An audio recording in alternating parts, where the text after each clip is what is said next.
Okay, yeah, the recording has started. So welcome to Eco 501, Spring 2022, Section 1, and BRAC University Business School. Today we are going to look at some concepts that we are going to look at in this course. And also we are going to briefly tell you what economics is about. So what we'll do, we start part 1. So you can see the slides. Can you see the slides? Yes, sir. Yes, Yes, sir. We sir. can. Okay, lovely. So week 2, these are our topics for week 2. Number 1, we'll mention the texts that shall be followed and how we'll follow them. Then we'll discuss a little bit about what managing economics is and what it's not about. And then we delve into number 3 and 4, which is the definition of economics based on 4 core criteria, where we elaborate trade-off, incentives, exchange, information sets. Distribution we'll discuss because it's in your text, but we won't be interested in distribution in this course. Then we do a little bit on micro and macro. This course is not going to be macroeconomics. You have a separate macro course, but that will be taken by somebody else. But we have to just mention what it is about, and then why economists disagree, and how will we adopt that particular stance. Then we will look at the competitive model on which our main analysis will be based on, and then we'll also mention that we are going to deviate from this model in the real world. Then we are going to look at how markets solve problems without using prices. Prices is the main signal through which resource allocations will be done, but there are alternatives to prices as well. We'll look at it in topic number 8, and then finally we'll do a little preview of the next week. Next week, what we plan to discuss. So let's start. The two textbooks that we're going to look at are Economics by Joseph Stiglitz and Carl Walsh. It's the 4th edition, 2006. Unfortunately, they didn't bring out a 5th or 6th edition within this time. And the managerial economics textbook that we'll follow is by 3 authors, McGuigan, Moyer, and Harris. This is the 13th edition, 2014. Sadly, they didn't bring out another edition of their text. Both of these 2 texts will be available in the Google Drive.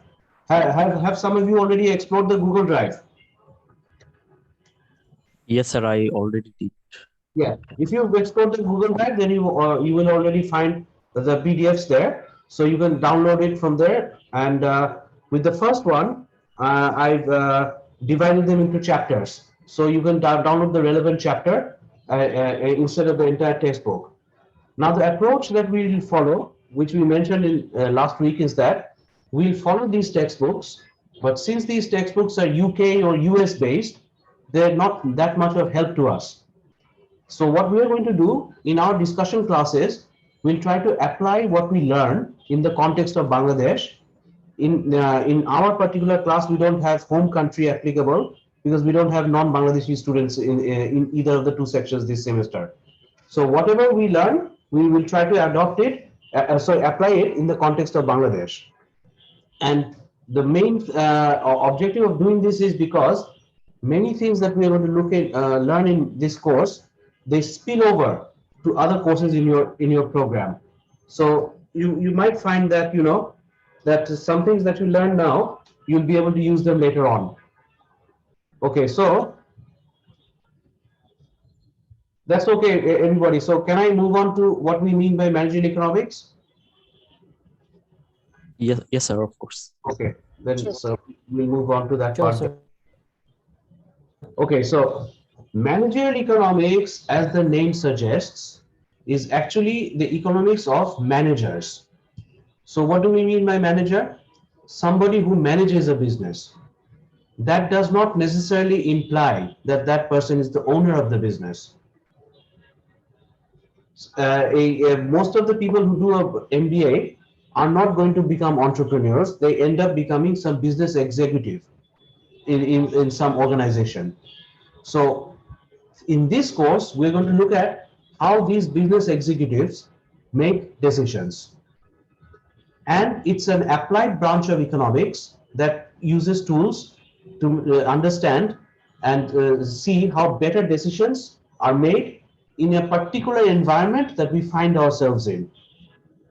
For example, if we are operating in an environment where there are lots of government restrictions, then our decision making will be in one way.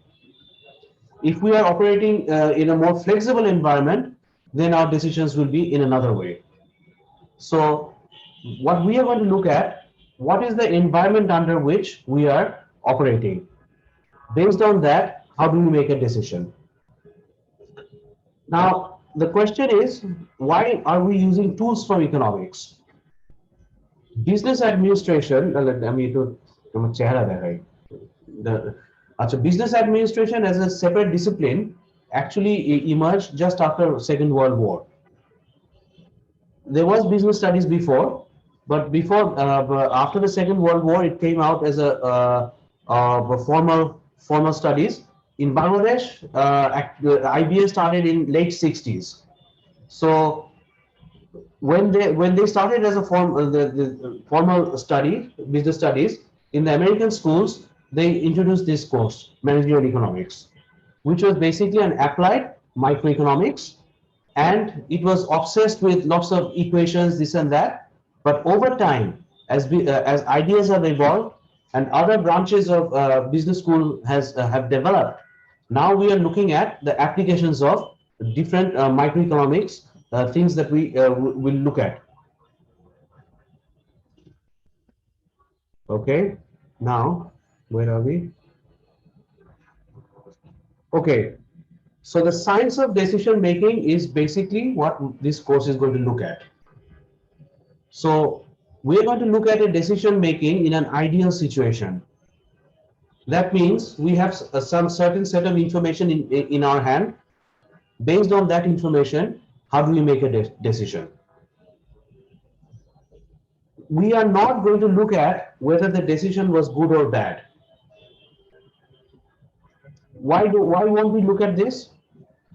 We won't be focusing on whether the decision is good or bad, because until and unless a decision is taken and until and unless some time has elapsed, we will never know whether the decision was good or bad. Right? Before you came to Brack University for an MBA, you had one set of information in front of you. If you are in your second or third semester, then you will find, then you can assess whether the decision to come to Brack University was good or bad. Because once you've taken a decision, you've entered a new environment.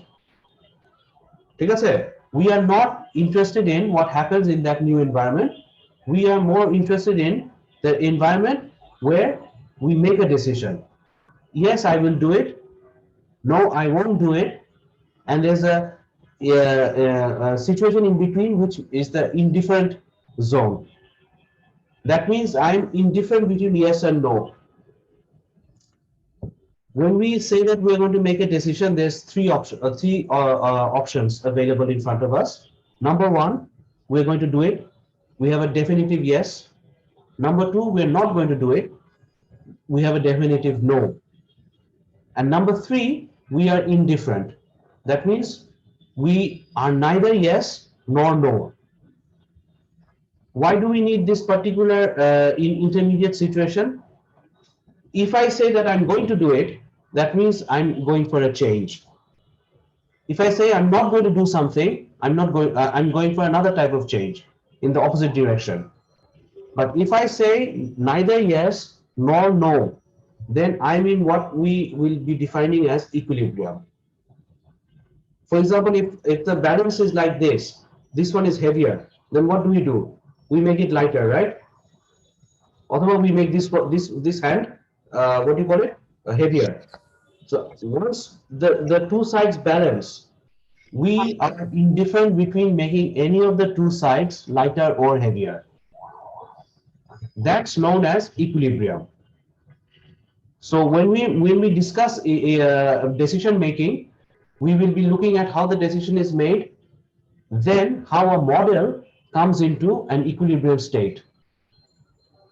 Probably, if you have done an economics course before, you have already come across the concept of equilibrium, right?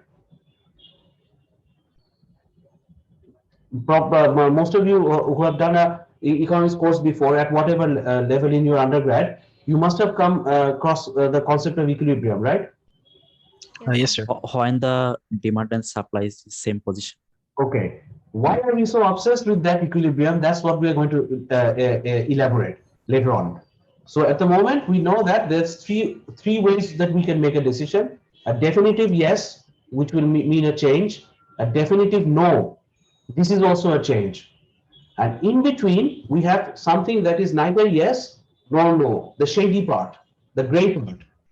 That we will see that it becomes an equilibrium. We need that for model building. Now, is anybody in this class familiar with the concept of model building? Does anybody know what a model is? No, sir. Okay, a model means basically an abstraction from reality. When we take a picture of a sunset or a sunrise, that's not the actual sunset or sunrise. The actual sunset or sunrise was the experience that we had. But when we present it with a photograph, the moment we see the photograph, we can say that it's either a sunset or a sunrise. Models are exactly like that. They are a representation of a real phenomenon with some based on some assumptions. How? We can present them through graphs, which probably you have already seen before, supply and demand graphs. We can present them with equations, which you probably have seen. Quantity demanded is a function of price. We can also probably show them on the basis of econometric modeling. We can show them on the basis of an audio clip, a video clip, etc. So the model building that we do is basically a presentation of reality using some method. Our method will be graphs. Our method will be simple the tools of high school mathematics, which we mentioned in the last class, how to read ratio, how to read differences, etc., in the context of a graph.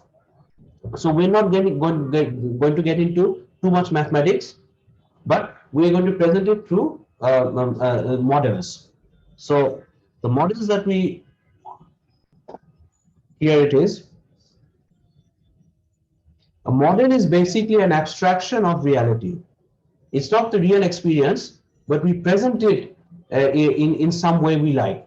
So we can present it with a picture, we can present it with a video clip, we can present it with an audio clip, etc., etc. Models see the real world through a set of ideal assumptions. These assumptions are basically the abstractions. Based on these assumptions, models reach a conclusion. For example, demand and supply, when they equate each other, the market reaches an equilibrium. Then we decide, then we come to the conclusion, what do we mean by equilibrium? When we come to the, when we address the question, what we mean by equilibrium, we will ask the question, what we mean by not an equilibrium. এটা বুঝতে পারছি আমি? When we say demand and supply is equal at a particular price, from our undergrad knowledge, we know that that's an equilibrium. Here, what we're going to try to look at is what will happen when the system is not in equilibrium. If the system is not in equilibrium, will that be a stable state? If it's not a stable state, how does the market adjust itself? Or does it not adjust at all?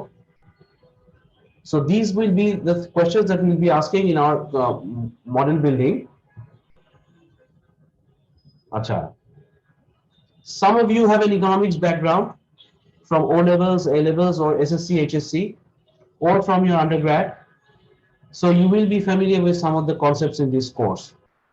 But if you see a concept a second time, you see it with more clarity.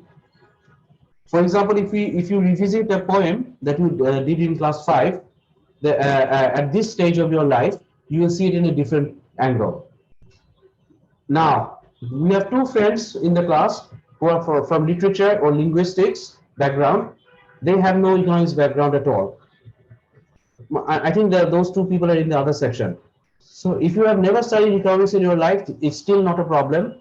Most concepts of economics we will cover in this course will be based on common sense and real world experiences. Okay, so microeconomics developed theoretically, managerial economics is more practical oriented. Thus, we will be interested in applications of microeconomics rather than the theoretical part of microeconomics itself.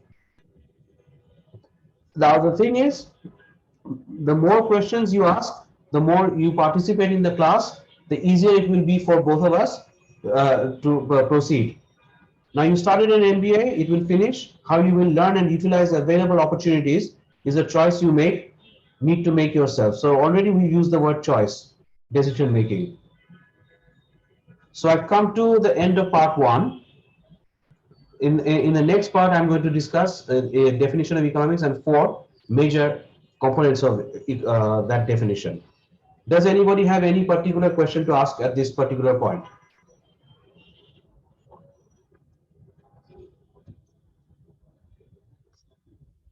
Does anybody have any particular question to ask? No, sir. Okay, so what I'll do, I'll stop this recording.